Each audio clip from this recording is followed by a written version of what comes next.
ಬ್ರಿಟಿಷರನ್ನ ಮೀರಿ ಬೆಳೆದಿದ್ದೀವಿ. ಇದನ್ನ ತುಳಿಬೇಕು ಅಂತ ಸಾಮಾಜಿಕವಾಗಿ ನಮ್ಮ ಸಂಸ್ಕೃತಿ ಇದ್ದೇ ಇರ್ತಿದೆ.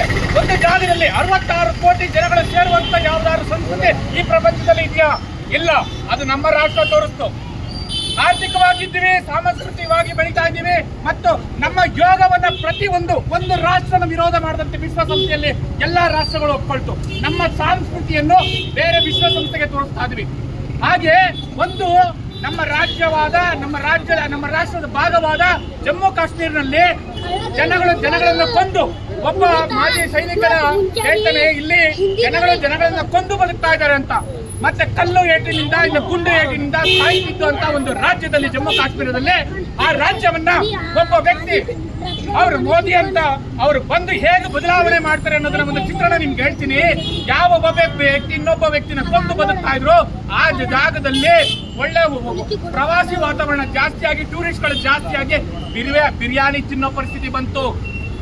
ಅಂತ ಒಳ್ಳೆ ಸೌಕರ್ಯ, ಒಳ್ಳೆ ಫೆಸಿಲಿಟಿ. ಯಾವ ಒಬ್ಬ ಹುಡುಗ ಕಲ್ಲು ತಗೊಂಡು ಹೊಡಿತಾ ಇದ್ದ, ಆ ಹುಡುಗ ಸ್ಪೋರ್ಟ್ಸ್ ಅಲ್ಲಿ ಆಟ ಆಡಿ ನ್ಯಾಷನಲ್ ಇಂಟರ್ನ್ಯಾಷನಲ್ ಆಗಿ ಫೇಮ್ ಆಗ್ತಾರೆ. ಯಾವ ಹುಡುಗಿ ಒಂದು ಕಲ್ಲು ತಗೊಂಡು ಬಾರಿಸ್ತಾ ಇದ್ದು, ಸೇಮ್ ಅದೇ ಹುಡುಗಿ ಫುಟ್ಬಾಲ್ ಅಲ್ಲಿ ಒಂದು ಅಂತಾರಾಷ್ಟ್ರೀಯ ಮಟ್ಟಕ್ಕೆ, ರಾಷ್ಟ್ರೀಯ ಮಟ್ಟಕ್ಕೆ ಹೋಗುತ್ತೆ. ಯಾವ ಹುಡುಗಿ ಒಂದು ಜಿಹಾದಿಗಳಿಗೆ ಸಪೋರ್ಟ್ ಮಾಡ್ತಾ ಇದ್ಲು, ಆ ಹುಡುಗಿ IAS ಕಾಂಪಿಟೇಟಿವ್ ಎಕ್ಸಾಮ್ ಬರೆಯುತ್ತೆ. ಈ ಒಂದು ವಾತಾವರಣವನ್ನು ತಂದಂತ ಒಂದು ನಮ್ಮ ರಾಷ್ಟ್ರದ ಪ್ರಧಾನಿಗಳು. ಮತ್ತೆ ಪುಲ್ವಾಮಾ ದಾಳಿ ಆದಾಗ ಅವರ ಕಲ್ಪನೆ ಏನಿತ್ತು ಅಂದ್ರೆ, ಇಡೀ ಅಂತಾರಾಷ್ಟ್ರೀಯ ನಮ್ಮ ರಾಷ್ಟ್ರದ ಒಳಗಡೆ ಭಯೋತ್ಪಾದನೆ ಜಾಸ್ತಿ ಆಗುತ್ತೆ, ಆ ರಾಜ್ಯದವ್ರು ಕೊಂದ್ರು, ಈ ರಾಜ್ಯದವ್ರು ಅಂತ ಕಲ್ಪನೆ ಇತ್ತು. ಆದ್ರೆ ಯಾವಾಗ ನಮ್ಮ ರಾಷ್ಟ್ರಕ್ಕೆ ನೋವನ್ನ ತಂದುಕೊಟ್ರು, ಇವತ್ತು 28 ಜನಗಳು ಏನು ಹುತಾತ್ಮರಾಗಿದ್ದಾರೆ, ಅವರ ಕುಟುಂಬದ ನೋವಿನಲ್ಲಿ ಪ್ರತಿಯೊಬ್ಬ ಹಿಂದೂಗಳು ಅವರ ಜೊತೆ ಇದ್ದಾರೆ.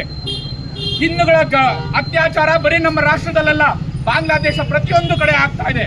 ಬಂಧುಗಳೇ ತಿಳ್ಕೊಳ್ಳಿ, ಇದು ಪ್ರಾರಂಭ ಆಗಿದೆ 2014 ಬಂಧುಗಳೇ. ಇವತ್ತು ಏನಾಗಿದ್ದಾರೆ ಅಂದ್ರೆ, ಅವರ ಜಂಗಬಲ ನಡುಗೋಗಿದೆ. ಅವರು ಧೈರ್ಯವಂತರಲ್ಲ. ಯಾಕೆ ಅಂತ ಹೇಳ್ತೀನಿ, ಅವರಿಗೆ ಆರ್ಮಿ ಗನ್ನಿರುವಂತ ವ್ಯಕ್ತಿ ಜೊತೆ ಯುದ್ಧ ಮಾಡೋ ಧೈರ್ಯ ಇಲ್ಲ, ನಪುಂಸಕರು. ನಮ್ಮ ಹಿಂದೂ ಸನಾತನ ಧರ್ಮ ಏನ್ ಹೇಳುತ್ತೆ ಅಂದ್ರೆ, ಅವನು ಶಕ್ತಿ ಇಲ್ಲ ಅಂದ್ರೆ ಯುದ್ಧ ಮಾಡಬೇಡ ಅಂತ ಹೇಳುತ್ತೆ, ಅವನ ಹತ್ರ ಆಯುಧ ಇಲ್ಲ ಅಂದ್ರೆ ಆಯುಧ ಕೊಟ್ಟು ಯುದ್ಧ ಮಾಡೋ ಅನ್ನುತ್ತೆ. ಇದು ಈ ಸನಾತನ ಧರ್ಮದ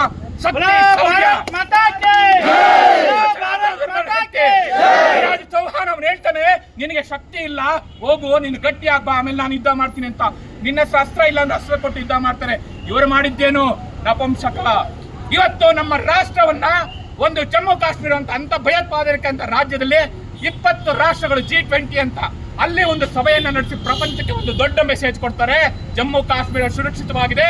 ಭಾರತದ ಪ್ರಜೆಗಳು ಮಾತ್ರ ಅಲ್ಲ, ವಿಶ್ವದ ಯಾವುದೇ ಜನಗಳು ಬಂದು ಈ ರಾಜ್ಯದಲ್ಲಿ, ನಮ್ಮ ರಾಷ್ಟ್ರದ ಒಂದು ಭಾಗವಾದ ರಾಜ್ಯದಲ್ಲಿ ಬಂದು ಪ್ರವಾಸ ಮಾಡಿ, ನಮ್ಮ ರಾಷ್ಟ್ರದ ಸಮುದ್ರವನ್ನ ಎಂಜಾಯ್ ಮಾಡಿ, ನಮ್ಮ ಗುಡ್ಡ ಬೆಟ್ಟಗಳು, ನಮ್ಮ ಪ್ರಕೃತಿನ ಸವಿರಿ, ನಮ್ಮ ತೀರ್ಥಕ್ಷೇತ್ರಗಳಾದ ಅಯೋಧ್ಯೆ, ಮಥುರಾ, ಇದನ್ನೆಲ್ಲ ಸವಿರಿ ಅಂತ ಒಂದು ಮೆಸೇಜ್ ಅನ್ನ ಕೊಟ್ಟರೆ, ದೊಡ್ಡ ಮೆಸೇಜ್.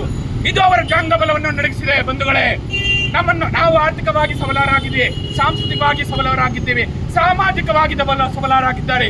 ನಾವು ಆರ್ಟಿಕಲ್ 370 ಆಯ್ತು, ತ್ರಿಬಲ್ ತಲಾಕ್ ಆಯ್ತು, ಪ್ರತಿಯೊಂದು ಸುಧಾರಣೆಗಳನ್ನ ಇವತ್ತು ನಮ್ಮ ಸಮಾಜ ಒಪ್ಕೊಂಡಿದೆ. ಅಲ್ಲಲ್ಲಿ ಕೆಲವು ಆದ್ರೆ ಅತಿ ಹೆಚ್ಚು 148 ಕೋಟಿಗಳು ನಾವು ಒಂದು ರಾಷ್ಟ್ರದ ಪ್ರಧಾನಿಯಾಗಿ ಕೊನೆ ಒಂದು ಎಲೆಕ್ಷನ್ ಅಲ್ಲಿ ಏನಾಯ್ತು ಅಂತ ಹೇಳಿ, ಇಡೀ ಪ್ರಪಂಚದ ಎಲ್ಲಾ ರಾಷ್ಟ್ರದ ಶತ್ರು, ನಮ್ಮ ರಾಷ್ಟ್ರದ ಎಲ್ಲಾ ಶತ್ರುಗಳು ಒಗ್ಗಟ್ಟಾಗಿ ಈ ವ್ಯಕ್ತಿನ ಇಳಿಸ್ಬೇಕು ಅಂತ ಪ್ರಯತ್ನ ಪಟ್ಟರು. ಅದಾಗ್ಲಿಲ್ಲ ಬಂಧುಗಳೇ. ಆಗ್ಲೇ ಅವ್ರು ನಡ್ಗೋದ್ರು.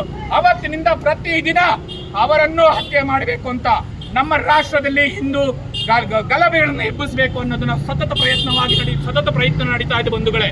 ಇದೆಲ್ಲ ಆಗದಂತೆ, ಸಾಧ್ಯವಾಗದಂತೆ ಫ್ರಸ್ಟ್ರೇಷನ್ ಅಂತ ಕೇಳ್ತೀವಿ, ಅಂದ್ರೆ ಕೈಲಾಗದ ಮೈ ಪಡಿಸಿದವನಾಗ.